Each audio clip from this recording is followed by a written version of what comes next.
सबसे पहली चीज मैं बताता ना भाई, जो चैप्टर है इसमें मैं तुम्हें पहली बात बताई थी कि जो हड़प्पा सभ्यता है, ठीक है, हड़प्पा सभ्यता के 1500 साल बाद, ठीक, एक क्या कि भाई उसमें ना जो भी हड़प्पा सभ्यता जगह थी, क्या बोल रहा हूँ मैं, हड़प्पा सभ्यता जो थी उसके 1500 साल बाद वहां पे क्या हुआ भाई, विकास हो गए, ठीक है।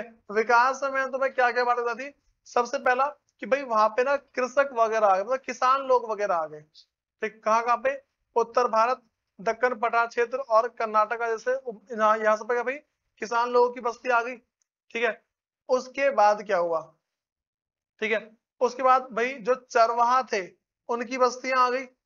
देखो, हड़प्पा के टाइम पे ये सब नहीं था, हड़प्पा सभ्यता के टाइम पे ये सब नहीं था, लेकिन उसके बाद क्या हुआ भाई कि हड़प्पा सभ्यता के 1500 साल बाद, मतलब 1500 साल बाद हुआ वहां पे ऐसा था कि भाई अगर नॉर्मल सी बात बोलो ना मैं इसमें, देखो एक बात निकल के आई थी, पहले वहां पे कृषि करने वाली बस्तियां आ गई थी, ऐसी बस्तियां जो खेती करती है वो आ गई थी।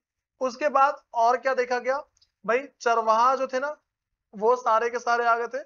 उसके बाद क्या हुआ भाई, पहले के टाइम पे जो शव थे, सब समझते हो, डेड बॉडी, जो लोग कोई मर जाते हैं उनको दफनाने का तरीका अलग था, ठीक है। बाद में उनको दफनाने का तरीका अलग हो गया, ठीक है। पहले भाई अलग तरीका था, जो उसके बाद में देखो, मतलब जिसको बोलते हैं अंतिम शवों का अंतिम संस्कार, इसको इसका तरीका बदल गया। जो शव है ना भाई उनका ये मान लो उनके लिए जो भी तरीका बना रखा था शवों का, मतलब मरी हुई जो मरे जो इंसान थे उन सबका अंतिम संस्कार का तरीका बदल गया, ठीक है। फिर क्या हुआ भाई कि देखो अब ना उसमें तरीका कैसे बदला था, पहले सोना चांदी मोती ये सब डालते थे, ठीक है।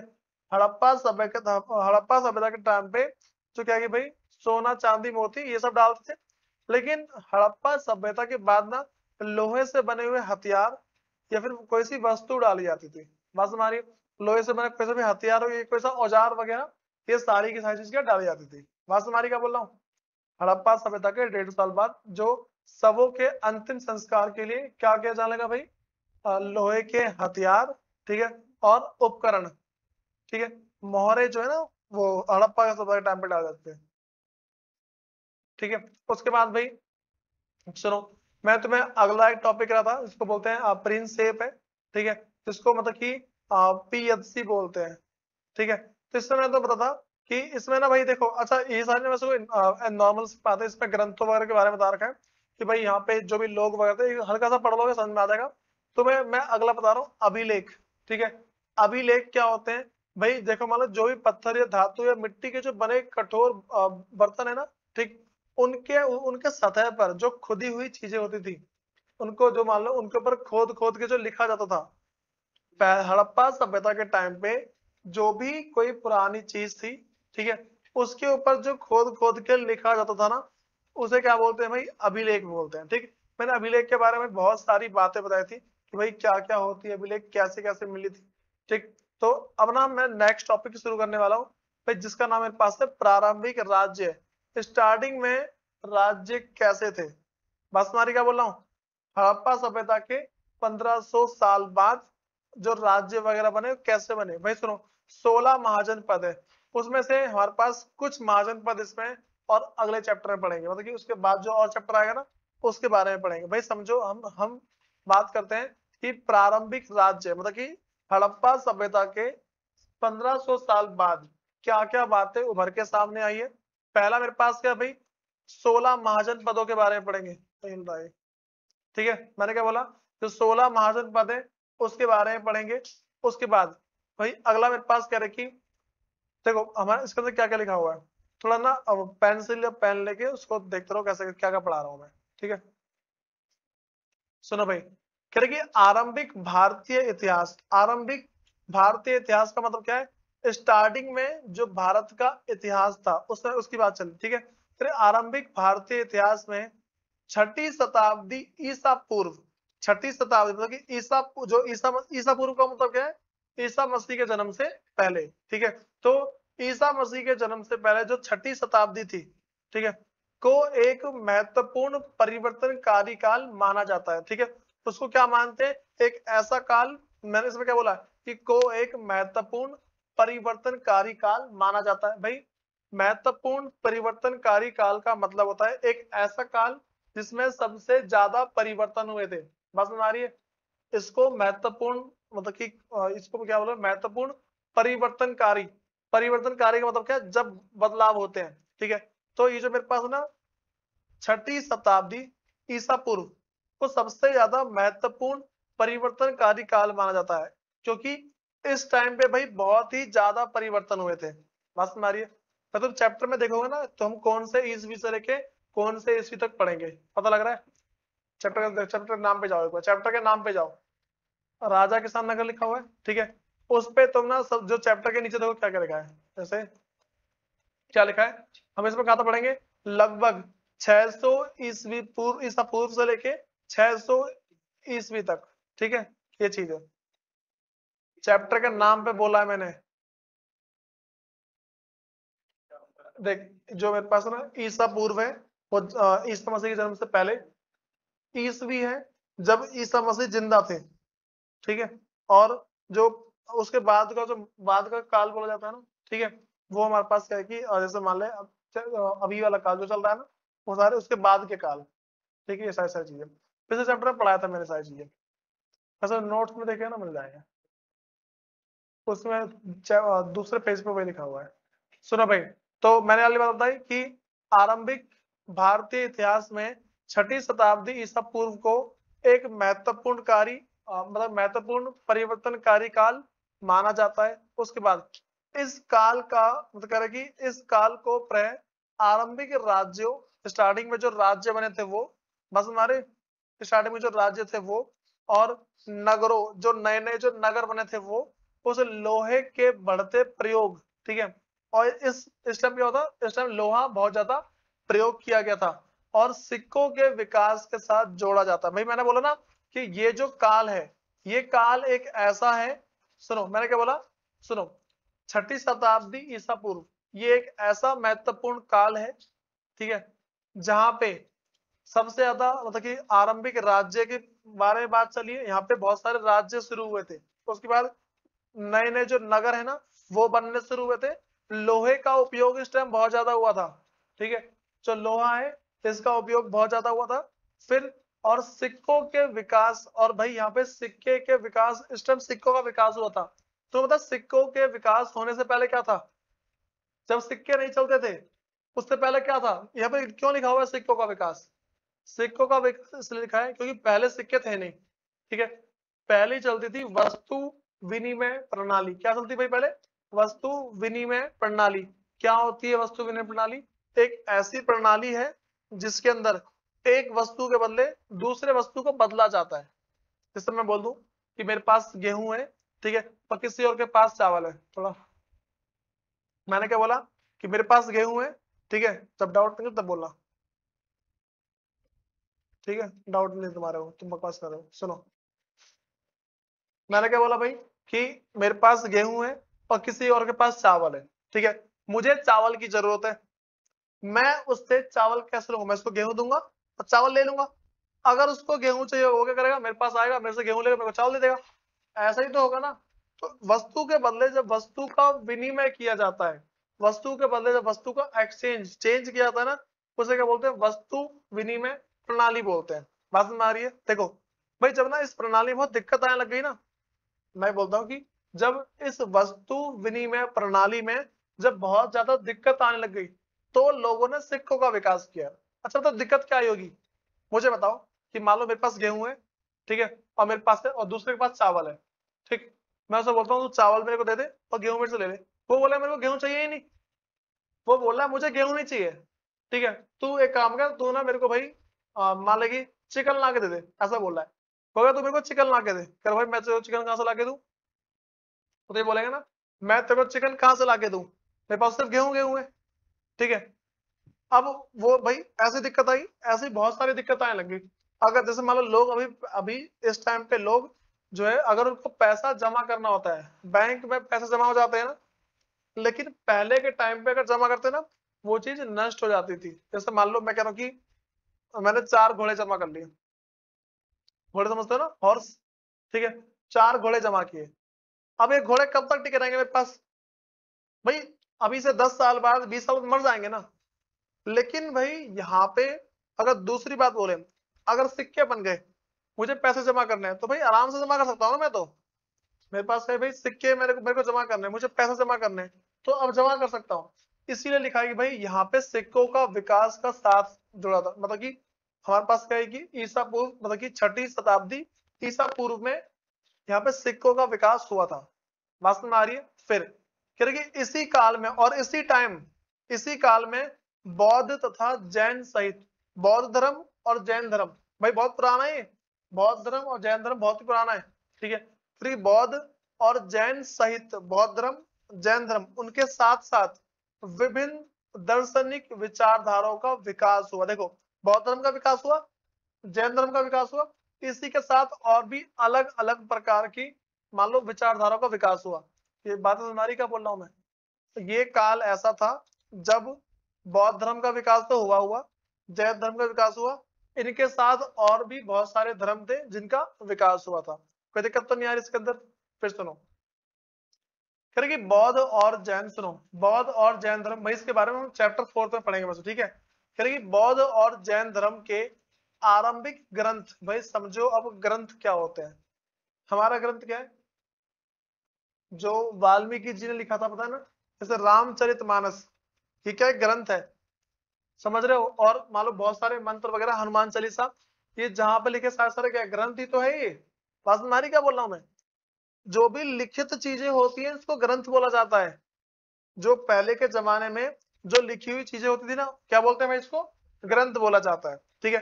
तो वही कह रहा है कि बौद्ध और जैन धर्म, हाँ भाई, बौद्ध और जैन धर्म के आरंभिक ग्रंथ। अब भाई समझो, आरंभिक ग्रंथ का मतलब क्या है? बौद्ध धर्म और जैन धर्म जब शुरू हुआ ना, तो इन्होंने ग्रंथ लिखना शुरू किए कि हमें किन किन बातों का पालन करना है, ठीक है। वही कह रहा है, आरंभिक का मतलब स्टार्टिंग, क्या आरंभिक मतलब क्या है? स्टार्टिंग है, ठीक है। फिर बौद्ध और जैन धर्म के आरंभिक ग्रंथों में क्या लिखा है भाई? में महाजनपद नाम से 16 राज्यों का उल्लेख मिलता है, ठीक है। 16 महाजनपद राज्य, मैंने बोला देखो क्या लिखा है, ये जो आरंभिक ग्रंथ है ना, उसमें महाजनपद नाम से, किस नाम से भाई? महाजनपद, इसके नाम से 16 राज्यों का उल्लेख मिलता है। 16 राज्य हैं जिनके बारे में बहुत सारी बातें लिखी हुई है। पास में आ रही है? 16 राज्य हैं जिनके बारे में बहुत सारी बातें लिखी हुई। भाई इसके बारे में अगले चैप्टर में तुम पढ़ोगे, आगे चैप्टर आएंगे ना, उसमें 16 के 16 महाजनपद के बारे में पढ़ लोगे, ठीक है। पता लग रहा है महाजनपद क्या है? हर एक देश है, एक राज्य है, ठीक है, उस राज्य के ऊपर लिखित बुक वगैरह जो भी है, ठीक है। सुनो, पानी दे इसको, पानी दे इसको। सुनो भाई,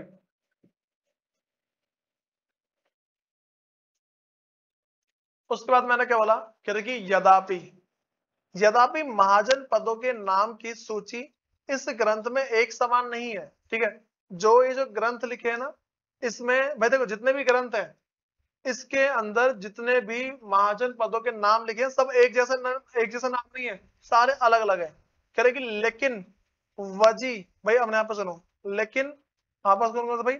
वजी, मगध, कौशल, कुरु, पांचाल, उसके बाद है गांधार और अवनति जैसे नाम, ठीक है, प्राय मिलते हैं। सुनो, हमारे पास जितने भी ग्रंथ है ना, उन सभी के सभी ग्रंथों के अंदर ये नाम एक जैसे लिखे हुए हैं।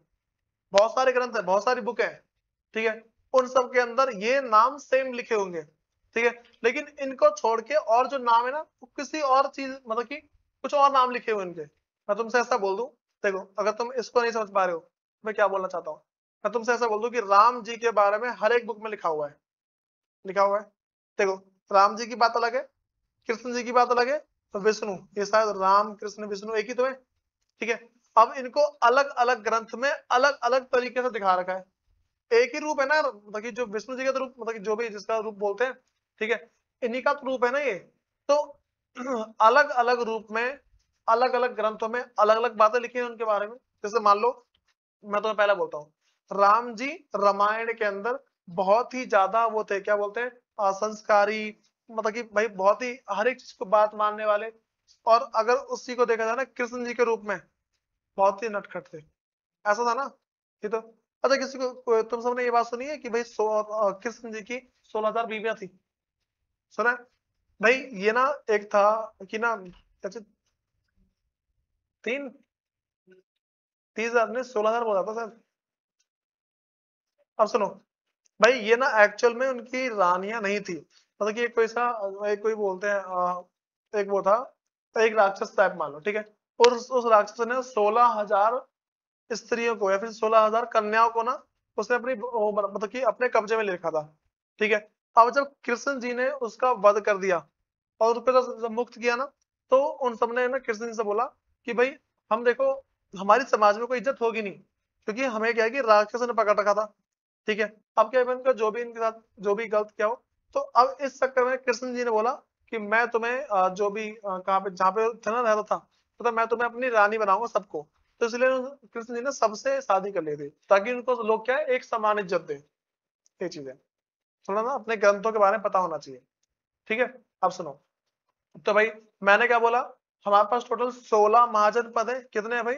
16 महाजन पद है। 16 महाजन पदों में से हर एक ग्रंथ में, हर एक ग्रंथ में सबके अलग अलग नाम लिखे हुए हैं। किन किन को छोड़ के? वजी, मगध, कौशल, कुरु, पांचाल, गांधार और अवनति, मतलब अवनित, ठीक है। मतलब अवंती, अवंती बोलते हैं इसको, ठीक है। अवनित है, ठीक है। इन सबके नाम को छोड़ के और जितने भी नाम थे ना, वो अलग अलग तरीके से लिखे हुए हैं, मतलब एक जैसा नहीं लिखे।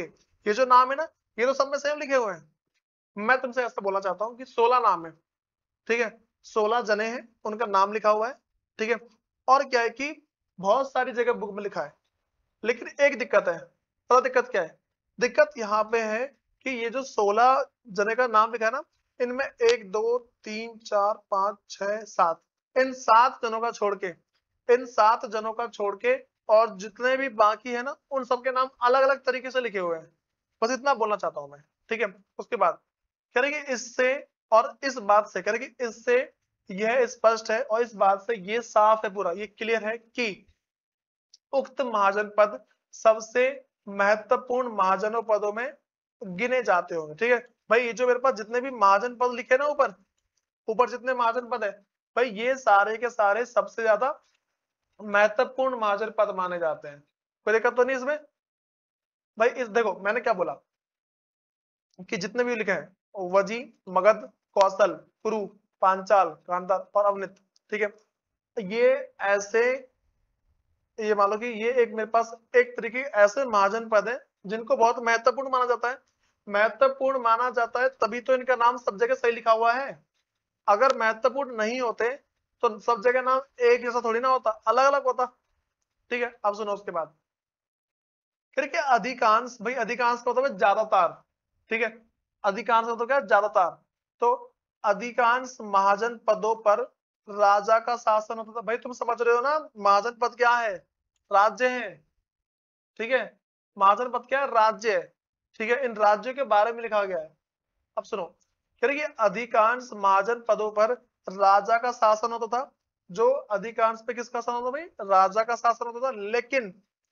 लेकिन गण और संघ के नाम से प्रसिद्ध राज्यों में कई लोगों का समूह शासन करता था। भाई अब इसको समझो, देखो मैंने क्या बोला भाई कि ज्यादातर मतलब अधिकांश, समझ रहे हो ना?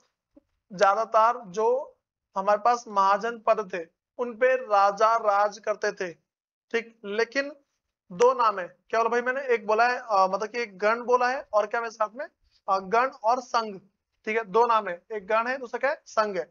इन दोनों, ये दो महाजन पद ऐसे थे जहां पे कुछ लोगों का समूह राज करता था। कुछ लोग थे जो आपस में जमा होकर थे, वही उस पूरे पे राज करते थे। बात में आ रही है? मैं तुमसे बोल दूं, तुम्हारी कॉलोनी है, ठीक है। यहाँ पे 50-60 लोग जमा हो जाए, एकदम एकदम मान लो कि मजबूत से और ताकतवर, और उनके पास पैसा भी बहुत है, अब वो पूरी कॉलोनी पे राज करें। तो इस तरीके से कहाँ कहाँ पे भाई? गण में और संघ में, ठीक है। इन दो जगह पे क्या है, वो राज करते थे। कोई दिक्कत तो नहीं आ रही इसके अंदर? फिर सुनो, कह रहे कि इस समूह का प्रत्येक व्यक्ति राजा कहलाता था, ठीक है। मैंने बोला कि भाई जो यहाँ पे मैंने क्या बोला कि यहाँ पे इनका समूह राज करता था, ठीक है। समूह का समूह के अंदर जितने व्यक्ति थे ना, वो सारे के सारे राजा कहलाते थे। कोई दिक्कत तो नहीं आ रही इसमें? जो भी समूह के जितने व्यक्ति थे उन सबको राजा बोला जाता था। देखो जैसे मैं तुमसे ऐसा बोल दूं कि अगर कहीं पे सिर्फ एक जना राज कर रहा है, तो अकेला राजा वो हो गया ना, अगर कहीं पे एक जना कोई राज कर रहा है, वहां पे अकेला राजा वो हो गया। लेकिन जहां पे मतलब कि गण में और संघ में, ठीक है, ये दो प्रसिद्ध राज्य थे, ठीक है, यहाँ पे लोगों का समूह राज करता था और उस समूह का हर एक व्यक्ति अपने आप को राजा मानता, भाई मैं राजा हूं यहाँ का। बात समझ में आ गई? फिर सुनो, उसके बाद है अगला मेरे पास भगवान महावीर और भगवान बुद्ध। ठीक है भाई, वैसे ना सुनो, जितने भगवान के बारे में ना, ये सारा का सारा, जैसे विष्णु वगैरह है ना, विष्णु या फिर सरस्वती जो भी माता है, इन सब के बारे में, जितने भगवान है सबके बारे में हिस्ट्री में पढ़ेंगे हम। ठीक है, क्या बोला मैंने कि भगवान महावीर और भगवान बुद्ध, ठीक है, इन्हीं गणों से संबंधित थे। ठीक है भाई, मैंने क्या बोला, कौन कौन से भगवान, एक तो मेरे पास है भगवान महावीर और दूसरे जो भगवान बुद्ध है। ठीक है, ये दोनों भाई बुद्ध भगवान के बारे में पता होगा सबको।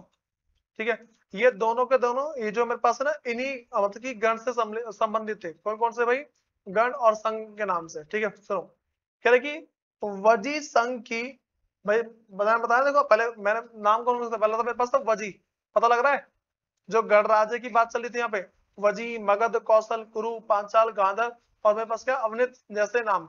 तो इसमें से पहले की बात कर रहे हैं मैं, इन सब के बारे में से सबसे पहले इसके बारे में बता रहा हूँ भाई। पहले के बारे में इसको वजी बोलते हैं। अब सुनो, कह रहे कि वजी संघ की ही भांति, भांति का मतलब है तरह, भांति का मतलब क्या भाई, तरह। भाई जिसको वर्डिंग में दिक्कत हो लिख लिया करो। सुनो, वजी संघ की ही भांति कुछ राज्यों में भूमि सहित जमीन के साथ साथ अनेक आर्थिक स्रोतों पर राजा गण सामूहिक नियंत्रित रखते थे। मैंने क्या बोला भाई कि जो वजी है, ठीक है, वजी संघ की ही भांति जिस तरीके से वजी संघ के ऊपर कुछ राजा ने वहां की भूमि और जो वहां के स्रोत हैं, स्रोत क्या है, बीज हो गया, फल हो गया, मतलब फल सब सब्जी, ये सारे सारे इनको स्रोत बोला जाता है। ठीक है, इन सब वैसे, और जैसे मान लो पानी का स्रोत हो गया, तेल का स्रोत हो गया, ये सारी सारी चीज, इन सब पे राजाओं का नियंत्रित चलता था। समझ में आ रही है? देखो, मैंने बोला कि वजी संघ की ही भांति जिस तरीके से वजी संघ पे कुछ राज्यों ने भूमि सहित जमीन के साथ साथ अनेक आर्थिक स्रोत, आर्थिक स्रोत का मतलब है जो पैसा कमा के देता है। बात समझ आ रही है? क्या होता है भाई आर्थिक स्रोत? जो पैसा कमा के देता है। तो यहाँ पे वही कह रहे हैं कि अनेक आर्थिक स्रोत पर राजा गण सामूहिक नियंत्रित रखते थे। ठीक है, ये जो जितने भी, मैं दो दो राजा का नाम बताया ना, मतलब कि दो जगह था, एक तो गण था, दूसरा संघ था। ठीक है भाई, इन दो, ये दोनों दोनों जगह वहां पे राज करते थे। ठीक है, कह रहा है यद्यपि स्रोतों के अभाव में, जब स्रोतों की कमी पड़ती थी ना, तो वही कह रहा है कि अच्छा भाई, अभाव का मतलब क्या है, कमी, अभाव का मतलब यहाँ पे कमी है। फिर यद्यपि स्रोतों के अभाव में इन राज्यों के इतिहास पूरी तरह लिखे नहीं जा सकते। ठीक है भाई, देखो, पता क्या, जितने भी राज्य के बारे में बोला ना, जैसे मान लो जितने भी राज्य बोले, भाई उन सब के बारे में सारी जानकारी नहीं दी गई है। बस नहीं, सिर्फ तुम्हें छोटी सी जानकारी दी गई है कि वहां पे राजा सभी संसाधनों के ऊपर राज करते थे, और कोई भी जानकारी नहीं दी गई है। ठीक है, क्यों नहीं दी गई है, कहीं से प्राप्त नहीं हुए। क्या लिखा है इसमें कि भाई देखो, कह रहे कि यद्यपि स्रोतों के अभाव में, मतलब कि जहां से जानकारी मिल सकती है ना, उसी चक्कर में, यद्यपि स्रोतों के अभाव में इन राज्यों के इतिहास पूरी तरीके से नहीं लिखे जा सकते। ठीक है, लेकिन ऐसे कई राज्य लगभग 1000 साल तक बने रहे। लेकिन भाई जैसे मैंने जो पूरा 16 जनों का नाम लिया ना, भाई ऐसे जो राज्य ना कम से कम 1000 साल तक अच्छे खासे चले हैं।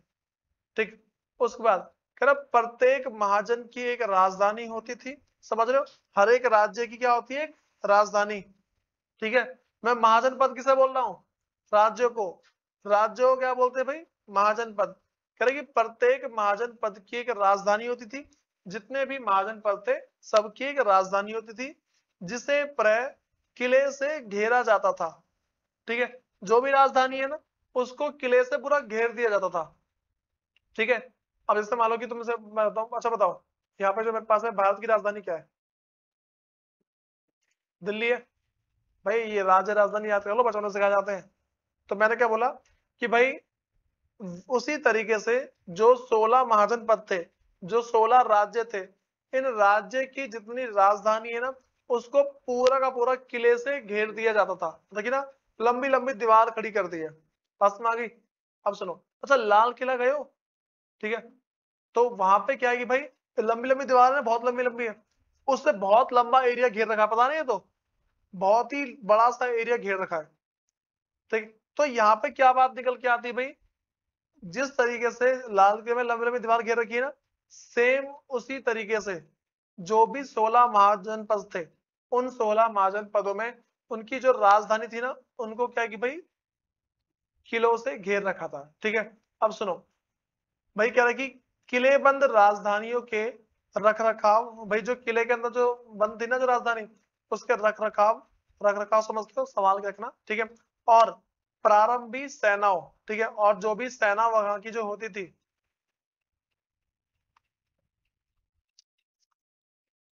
हाँ भाई करके, और प्रारंभिक सेनाओं और नौकरशाही के लिए भारी आर्थिक स्रोत की आवश्यकता होती थी। भाई मैंने क्या बोला, देखो वहां पे मतलब कि ना जो हमारा जो जितने भी राजधानी थी, जितनी भी राजधानी थी, उन सभी राजधानी में एक दिक्कत थी भाई, जितनी राजधानी थी ना, वहां के वहां का जो भी चाल चलन था, अंदर का जो भी खर्चा था, ठीक है, और वहां के नौकरशाही के लिए, भाई नौकरशाही के लिए क्या बोल रहा है मतलब, नौकरशाही का भाई क्या मतलब है, नौकरशाही का यहाँ पे मतलब है कि भाई जो भी वहां के नौकर थे, सैनिक थे, ठीक, जो राजा की सेवा करते थे, उन सब के लिए ना बहुत ही ज्यादा पैसों की जरूरत पड़ती थी। बस में आ रही है, उन सब के लिए भाई बहुत ज्यादा पैसों की जरूरत पड़ती थी। उसके बाद सुनो, अब कह रहे कि लगभग छठी शताब्दी ईसा पूर्व से संस्कृत में ब्राह्मणों ने, ठीक है भाई, लगभग छठी शताब्दी ईसा पूर्व से ईसा पूर्व से संस्कृत में ब्राह्मणों ने धर्मशास्त्र नामक ग्रंथ की रचना शुरू की, ठीक है। अब कब से भाई, छठी शताब्दी ईसा पूर्व जितने भी ब्राह्मण लोग थे, उन सब ने क्या किया भाई, धर्मशास्त्र, धर्मशास्त्र समझते हो, अपने धर्म की रक्षा करने के जो शास्त्र अपनाए, मतलब कि ये मान लो अपने धर्म को अच्छी तरीके से फॉलो करने के लिए जिन शास्त्र को अपनाया जाता है उसकी बात चल रही है। तो ये कह रहा है कि लगभग छठी शताब्दी ईसा पूर्व में ईसा पूर्व से सांस्कृतिक ब्राह्मण, ठीक है, ऐसे ब्राह्मण जो अपनी संस्कृति का बहुत ध्यान रखते हैं, यानी कि सांस्कृतिक ब्राह्मणों ने धर्मशास्त्र नामक ग्रंथ की रचना शुरू की, ठीक है। इन सबने क्या किया भाई, एक ना ग्रंथ लिखा, जिसमें क्या कि भाई उसके मतलब एक मान लो अपने जो उनका धर्म है ना, उनको लिखना शुरू किया उस सबने। उसके बाद कह रहे कि इनमें शासक सहित, अरे भाई देखो, इनमें शासक सहित, भाई शासक कौन, राजा, ठीक है, इनमें शासक सहित, सहित का मतलब क्या, साथ में, राजा के साथ अन्य के लिए नियमों का निर्धारण किया गया। और भाई ये जो ग्रंथ लिखा था ना, ये जो ग्रंथ लिखा है, मतलब कि धर्मशास्त्र नाम से जो भी ग्रंथ लिखा था, इसमें राजा के साथ साथ, मतलब कि देखो क्या करें कि इसमें राजा सहित अन्य, राजा के लिए तो नियम लिखे गए थे, और जो भी अन्य लोग थे उन सब के लिए भी भाई यहाँ पे नियम लिखे गए थे, ठीक। करें कि इनमें शासक सहित अन्य के लिए नियमों का निर्धारण किया गया। भाई देखो यहाँ पे नियम ना बना दिए गए थे कि भाई तुम्हें ये नियम फॉलो करना है, तुमको ये नियम फॉलो करना है, अगर तुम ये काम ऐसा करते हो तो तुम्हें दंड मिला जाएगा, तो फिर तुम मान लो ये काम गलत करते हो तो तुम्हें ये, मतलब बात समझ आ रही क्या बोल रहा हूँ मैं, इसमें सबके लिए भाई एक तरीके से नियम लिखे गए थे। जैसे मान लो कि हमारे लिए नियम बने हुए हैं, अभी हमारे ऊपर राज कौन कर रहा है, नरेंद्र मोदी, बीजेपी सरकार, ठीक है। तो यहाँ पे जो हमारे पास बातें आती हैं, राज ये कर रहे हैं ना, नरेंद्र मोदी बीजेपी सरकार कर रही है, तो भाई यहाँ पे क्या बात निकल के आती है कि सरकार के लिए नियम बना, नरेंद्र मोदी के लिए नियम बने होंगे, नहीं बने होंगे, बने होंगे, हमारे लिए नियम बने नहीं बने, बने हैं ना। तो ये सारे के सारे क्या है, ठीक है, एक तरीके से बोलते हैं धर्मशास्त्र है, ठीक। फिर सुनो, कह रहे कि और यह अपेक्षा की जाती थी, और ना लोगों से ये अपेक्षा करते थे कि शासक क्षत्रिय वर्ण से होंगे, ठीक है भाई, और क्या मानते थे, जो शासक है ना, वो क्षत्रिय वर्ण से, मतलब कि क्षत्रिय वर्ण से होंगे, इसका मतलब क्या है, क्षत्रियो में से एक होगा कोई, मतलब कि राजा के पास सारी की सारी कला होगी। उसके बाद भाई इसके बारे में चैप्टर 3 के अंदर पढ़ेंगे, ठीक है।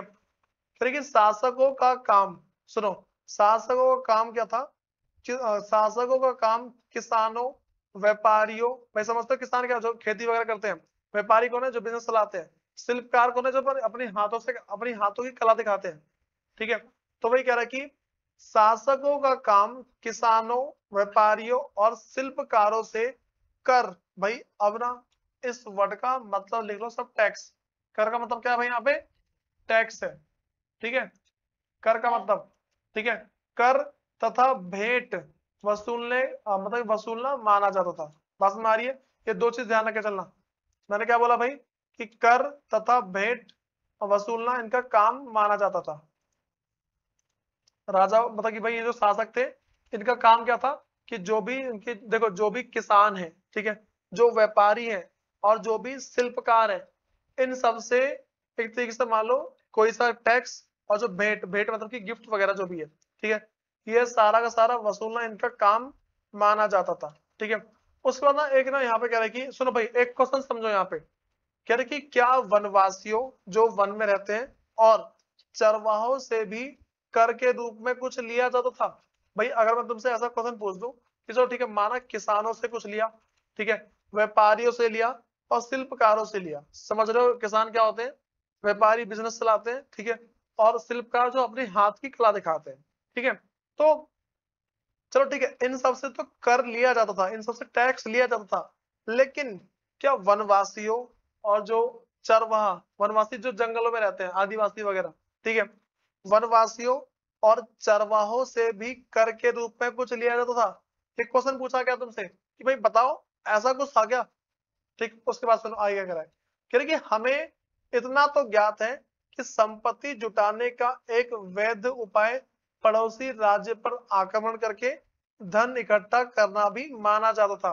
ठीक है भाई, ये लाइन सबसे इंपॉर्टेंट है, ठीक है। मैंने क्या बोला देखो कि भाई पहले पता क्या होता था, पहले के टाइम पे अगर किसी राजा के पास धन संपत्ति खत्म हो गई, मैंने क्या बोला, पहले के टाइम पे क्या होता कि अगर किसी राजा के पास धन संपत्ति खत्म हो जाती थी, अपने पड़ोसी देश पे गया, आक्रमण किया, उसको अपने कब्जे में लिया, ठीक है, और भाई जो उसको करना है करना शुरू, ठीक है, जो भी उस देश के जो पैसे वगैरह हैं उन सबको ले आता था, जो भी सोना चांदी है ना वो सारे सारे का भाई वहां से लेके आता था।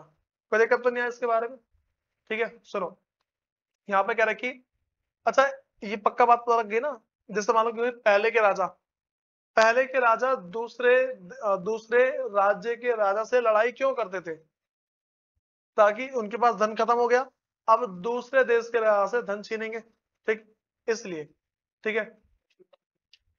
क्या ऐसा कैसे नहीं होगा, होगा तो धन देश चलाएगा। सुनो भाई, कह रहे कि धीरे धीरे अब कुछ राज्यों ने, भाई धीरे धीरे क्या किया, कुछ राज्यों ने अपनी स्थायी सेनाएं, ठीक है, भाई धीरे धीरे क्या हुआ, कुछ राजाओं ने अपनी स्थायी सेनाएं और नौकरशाही तंत्र तैयार किए, ठीक है। भाई पहले समझो स्थायी सेनाएं क्या होती है। स्थायी सेना जो हमेशा राजा के आसपास ही रहेगी, ठीक है, जो हमेशा मतलब कि राजा जिसको नौकरी देगा, एक तरीके से राजा के पास नौकरी पे काम करे, ठीक है। और नौकरशाही तंत्र तैयार किया, ठीक है। और क्या क्या भाई, नौकरशाही तंत्र तैयार करने का मतलब है कि उनको कुछ अपने लिए ना उन्होंने नौकर रख लिए, राजाओं ने अपने लिए नौकर रख लिए, ठीक है। कह रहे कि बाकी राज्य अब भी सहायक सैनिक पर निर्भर थे।